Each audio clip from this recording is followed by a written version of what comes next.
നിങ്ങൾ ഏറെ സ്നേഹിക്കുകയും വിശ്വസിക്കുകയും ചെയ്തിട്ടുള്ള വ്യക്തിയിൽ നിന്ന് എപ്പോഴെങ്കിലും വിശ്വാസവഞ്ചന നേരിട്ട ആളുകളാണോ നിങ്ങൾ?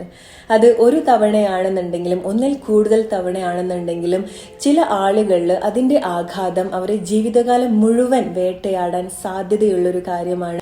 അവരുടെ ജീവിതം തന്നെ ഇല്ലാതാക്കാൻ സാധ്യതയുള്ളൊരു കാര്യമാണത്.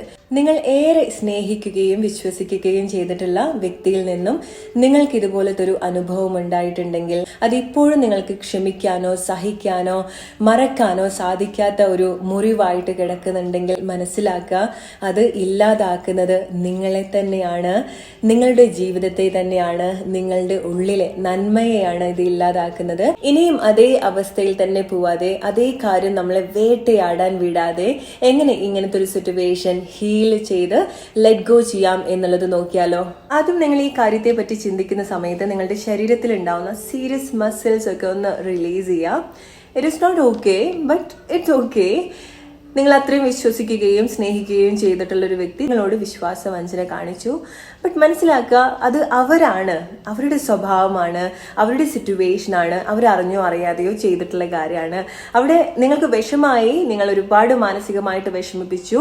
അതിൽ കൂടുതൽ നിങ്ങൾക്കൊന്നും നഷ്ടമായിട്ടില്ല. അല്ലെങ്കിൽ നിങ്ങൾക്ക് എന്താണോ ഇങ്ങനത്തെ ഒരു സിറ്റുവേഷനിൽ നഷ്ടമായിട്ടുള്ളത് അതെല്ലാം നിങ്ങളുടെ ലൈഫിൽ അല്ലെങ്കിൽ അതിനേക്കാൾ കൂടുതൽ നിങ്ങളുടെ ലൈഫിൽ നിങ്ങൾക്ക് നേടിയെടുക്കാൻ സാധിക്കും.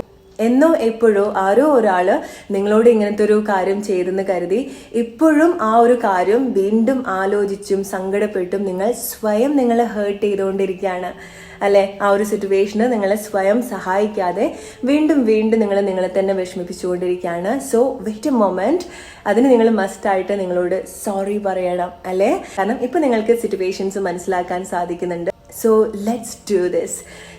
നിങ്ങളോട് തന്നെ പറയാം, I am sorry. Please forgive me. I thank you. I love you. I'm sorry. Please forgive me. I thank you. I love you. ഇത് നിങ്ങളോട് തന്നെ ആത്മാർത്ഥമായിട്ട് പറയാ. എപ്പോഴൊക്കെ ഈ ചിന്തകൾ നിങ്ങളുടെ മനസ്സിൽ വന്ന് നിങ്ങളെ വേദനിപ്പിക്കാൻ ശ്രമിക്കുന്നോ അപ്പോഴൊക്കെ നിങ്ങൾ സ്ട്രോങ് ആയിട്ട് നിങ്ങളോട് തന്നെ പറയാ, ഇത് ഞാൻ സന്തോഷകരമായിട്ട് വിട്ടുകളഞ്ഞ കാര്യമാണ്, അതിനു പകരം പുതിയ അവസരങ്ങൾ എന്റെ ജീവിതത്തിലേക്ക് ഞാൻ വെൽക്കം ചെയ്യാണ്. Thank you so much.